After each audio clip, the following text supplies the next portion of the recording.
And let me ask a question. How many of you want to work in an innovative culture? Everybody does. So tell me 3 things or 4 things you think are characteristic of innovative cultures. We'll get some volunteers. What do you think? What does an innovative culture look like? Exciting. It's got to be very exciting. Okay. What else? Risk. Okay, go ahead. Curiosity and openness. Right. Fun. They should be fun. Anything else? Sorry? Empowerment. Okay, great. These all sound like really good things. So then why don't we see more innovative cultures?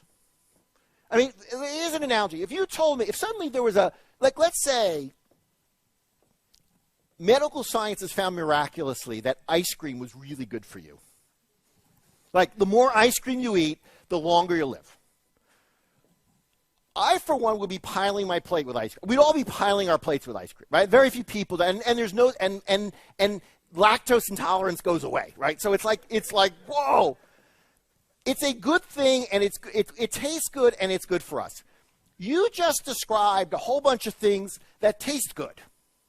I can't imagine somebody saying, I want to work in a dull environment. I don't want to be empowered. I want to work in an environment where curiosity is quiet. These are all things we want. So why don't we see it? Is there more to what innovative cultures are about? That is there something else about being innovative that makes it more challenging? And I'm going to show you a slide that has some of the things you've had on one side, but I think there's more to innovative cultures than all the things you mentioned. Although I would agree 100% with every single comment that was made, we need those things, right? We need cultures which are risk-taking. We want openness. We want curiosity. We want people to be collaborative. We want all those things. We need those things. That's the ice cream. Unfortunately, we need something else. We need lots of other things which don't taste as good.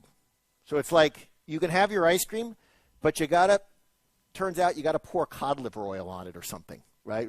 Right? So I got ice cream I like, cod liver oil I don't like. I'm not sure whether I want these two things together. And that's what we're learning about innovative cultures.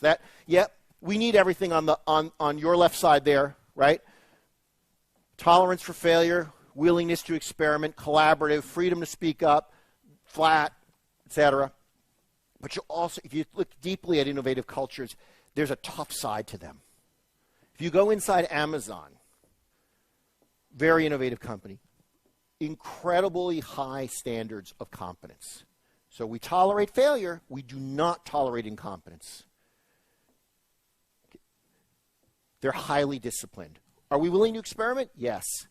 We cut off bad ideas pretty quick. As soon as we figure out there's none of these log rolling and projects keep going.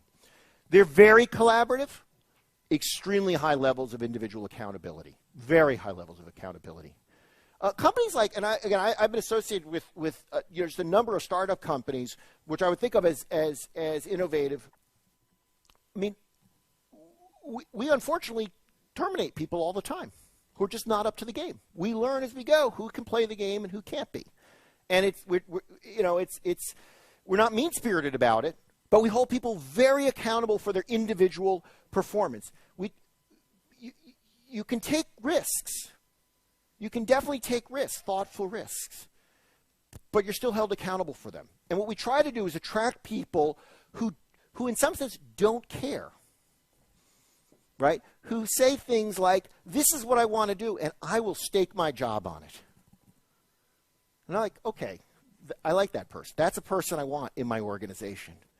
Because they're willing to take the risk, but they're willing to take personal risk in it. And in a lot of organizations, we don't want to take personal risk, right? We want openness.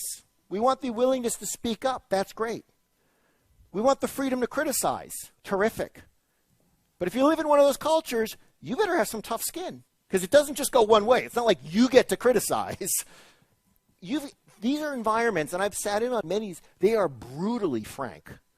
They are brutally frank. And again, it's not I don't think one has to be mean-spirited. I don't want to imply that these are mean cultures. It's just that people are really clear about that's a bad idea. They don't couch it in corporate speak about that's an idea that maybe has opportunities for improvement, right? That idea is terrible. Let me tell you 5 reasons why your idea is terrible. Boom, boom, boom, boom, boom. That's it. And now you can debate it. But there's no ambiguity, and they're tough environments. And I've sat through many meetings in these, and they're not for everyone.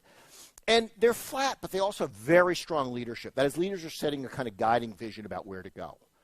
So, and it's not decision-making by consensus. Leaders are relying on the organization, the kind of foment of people disagreeing and debating to learn. So decision-making is not an event. It's a process. And the leaders are listening very carefully because they're using the foment of the debate and the discussion and sometimes the tension as a way to learn more deeply about the problem. And there's no ambiguity about the leaders making key decisions, and they're setting clear directions in which people can go. So I think what we're learning about innovative cultures, they're paradoxical. At one hand, there's a lot of things that are, I think we all like. They're the ice cream side of it. On the other hand, we're learning it's not enough. There's another side which for many of us doesn't taste as pleasant, but they're equally important. And you need both of these in the right balance to be innovative. And I think one challenge for all organizations is, are we really ready for this?